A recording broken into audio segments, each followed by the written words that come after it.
Bem-vindos! Hoje a gente vai mergulhar num dos conceitos mais fascinantes e, para ser sincero, mais complexos de toda a teologia. Uma de nossas fontes descreve como uma das verdades centrais e mais sublimes da fé cristã, a Santíssima Trindade. A gente ouve essa palavra o tempo todo, mas o que ela significa de verdade? É um desafio, né? As nossas fontes para essa conversa hoje são materiais teológicos bem robustos. Temos um estudo aprofundado sobre a Trindade e também alguns trechos de uma teologia sistemática.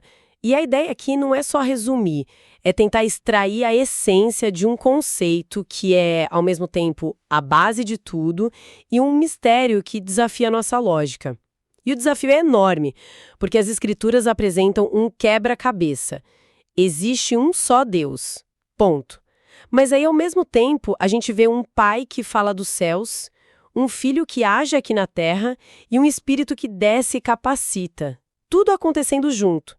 Então a pergunta é: como algo pode ser um e três ao mesmo tempo?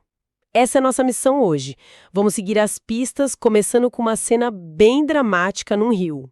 Depois a gente vai decodificar umas palavras-chave para entender a estrutura e, no final, descobrir por que resolver esse mistério é tão crucial para a fé. É uma jornada que começa com uma imagem, sabe? Passa pela linguagem e termina no coração da própria salvação. E a primeira pista, como você disse, nos leva direto para as margens do Rio Jordão. Exato. E a cena é a seguinte, e ela é contada em Mateus, Marcos e Lucas. Jesus chega para ser batizado por João Batista. Ele entra na água e, no momento em que ele sai, uma coisa extraordinária acontece. O céu se abre e o Espírito de Deus desce sobre ele de uma forma visível, tipo uma pomba, e uma voz poderosa ecoa lá do céu. E essa voz diz: "Este é o meu Filho amado em quem eu tenho prazer." Ou, numa linguagem mais nossa, sabe? "Esse é o meu filho que eu amo e que me dá uma alegria imensa." O que é impressionante nessa cena é que ela não é nada sutil. É uma apresentação pública. Pensa só, pela primeira vez na história, as três pessoas da Trindade se manifestam de um jeito claro, distinto e simultâneo para todo mundo ver. Peraí. Eu já ouvi essa história centenas de vezes, mas eu nunca parei para pensar nisso como, sei lá, uma espécie de inauguração cósmica. Você está dizendo que o Pai, o Filho e o Espírito Santo aparecem juntos em público. Isso muda completamente o jeito que eu vejo essa cena. Não é só um batismo. É um desvendar do próprio ser de Deus. Exato. É exatamente isso. Não é uma cerimônia qualquer. É um momento de revelação. A gente tem o Filho Jesus obedecendo e se identificando com a humanidade, tem o Espírito Santo descendo para ungí-lo, para capacitá-lo para a missão que estava começando, e tem o Pai, lá do céu, afirmando a identidade e a autoridade do Filho. Cada um tem um papel distinto, mas eles estão em perfeita harmonia, trabalhando juntos no mesmo propósito. As fontes mostram que esse evento é uma das bases bíblicas mais fortes para a doutrina da Trindade, né? Não é uma filosofia que inventaram séculos depois. Está ali, bem no comecinho do ministério de Jesus. E tem um detalhe nas fontes que eu acho incrível.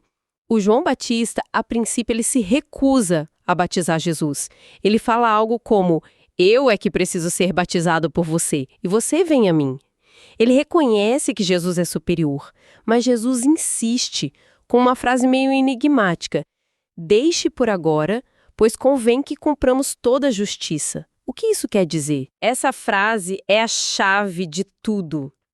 É a chave para a missão de Jesus. Ele, que não tem pecado nenhum, se submete a um batismo de arrependimento. Por quê? Porque ele está se colocando no nosso lugar, no lugar da humanidade pecadora. É um ato de humildade, de obediência voluntária.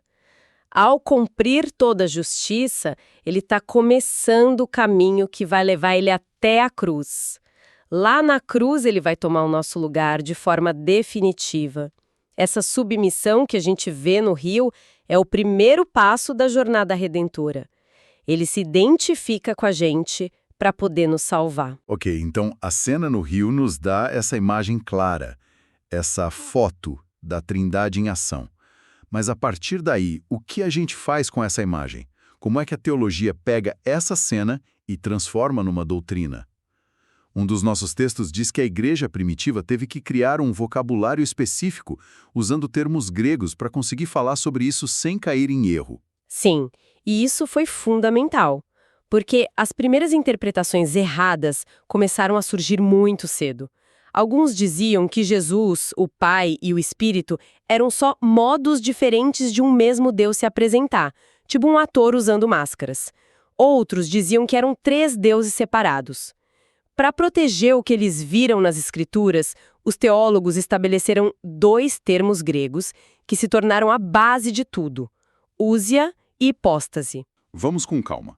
O que significa esse primeiro termo, ousia? Ousia pode ser traduzido como essência, substância ou natureza. Basicamente, é o quê de alguma coisa. Quando a teologia diz que Deus tem uma única ousia, ela está afirmando que existe um só Deus. Só uma essência divina. Isso protege a verdade central do monoteísmo que vem lá do Antigo Testamento, no famoso Shema de Deuteronômio 6:4. Ouve Israel, o Senhor nosso Deus é o único Senhor. Então a doutrina da Trindade não fala de 3 deuses. Isso seria uma heresia chamada tritiísmo. A base de tudo é um só o quê? Uma única essência divina. Certo. Uma essência é um o quê? Então, como é que o segundo termo, hipóstases, entra nessa história? Hipóstases é o quem. A melhor tradução seria pessoa. A doutrina diz que essa única essência divina, essa única ousia, subsiste eternamente em 3 hipóstases, ou seja, em 3 pessoas distintas: o Pai, o Filho e o Espírito Santo. Então a fórmula clássica é uma ousia em 3 hipóstases. Uma essência, 3 pessoas. Ok, vamos tentar conectar isso de volta ao rio para ver se eu entendi. Na cena do batismo, a gente vê 3 quens distintos, 3 hipóstases. A voz do céu, que é o Pai, o homem na água, que é o Filho, e a pomba descendo, que é o Espírito. Mas a doutrina afirma que todos eles compartilham uma única ousia, uma única natureza divina? É uma forma justa de colocar? É uma forma excelente de colocar. Você tem 3 centros de consciência pessoal e relacional distintos, mas eles não são 3 seres separados. Eles são um único ser.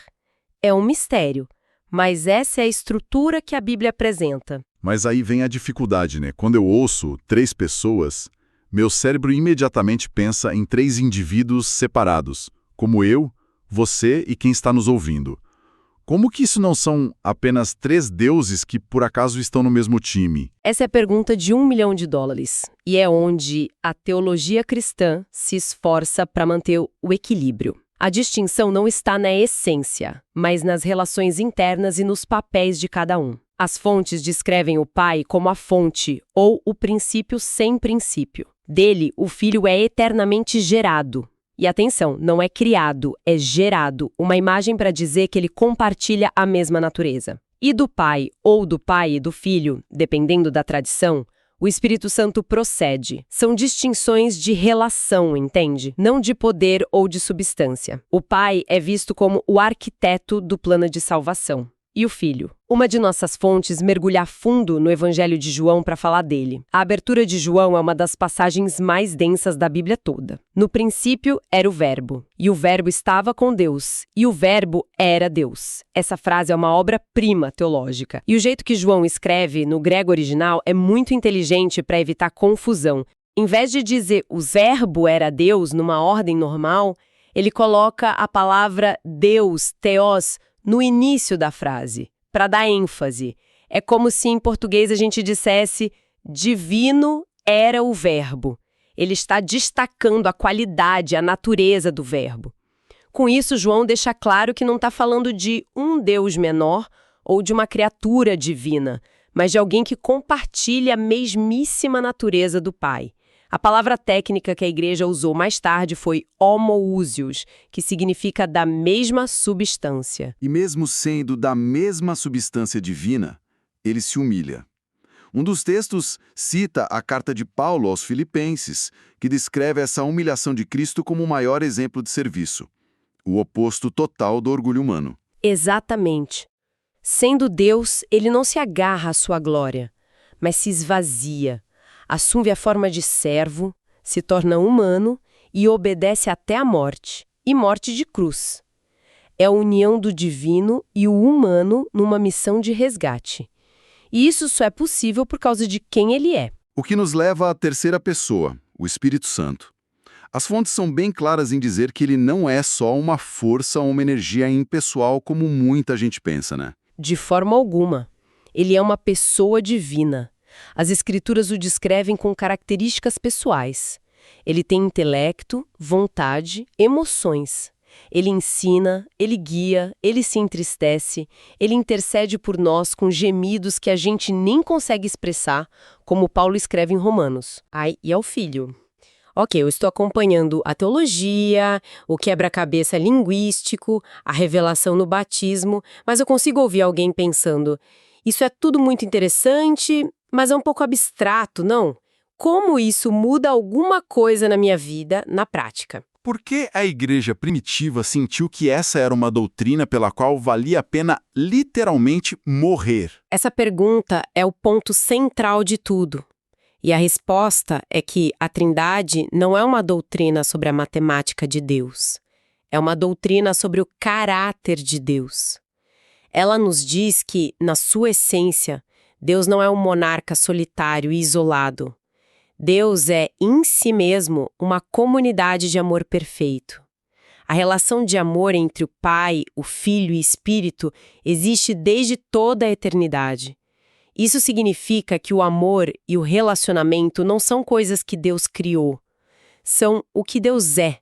Nossa, isso muda tudo. Então, o amor não é só uma das atividades de Deus, mas a sua própria natureza.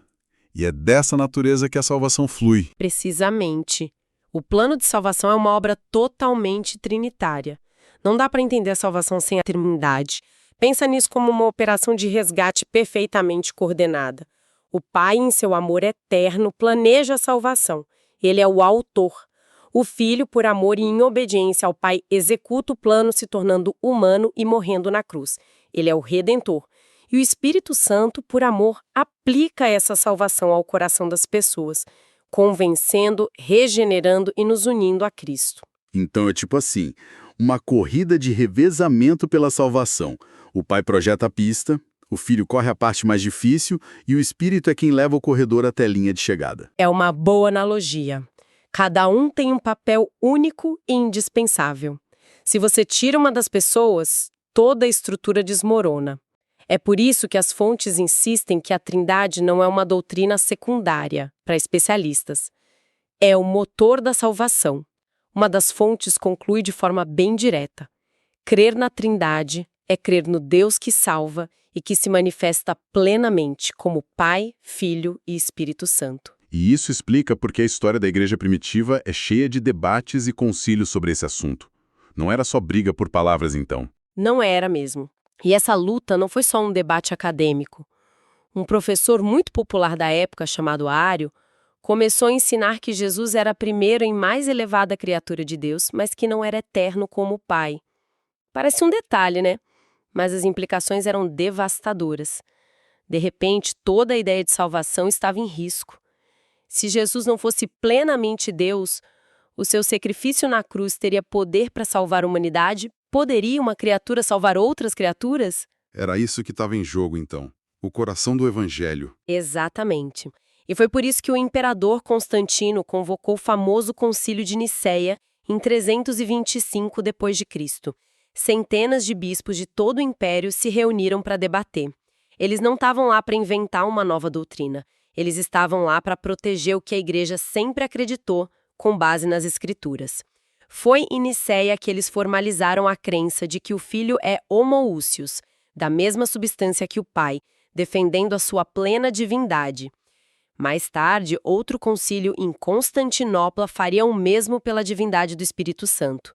Era uma luta para preservar a identidade do Deus que salva. Que jornada! Então vamos recapitular o caminho que a gente fez.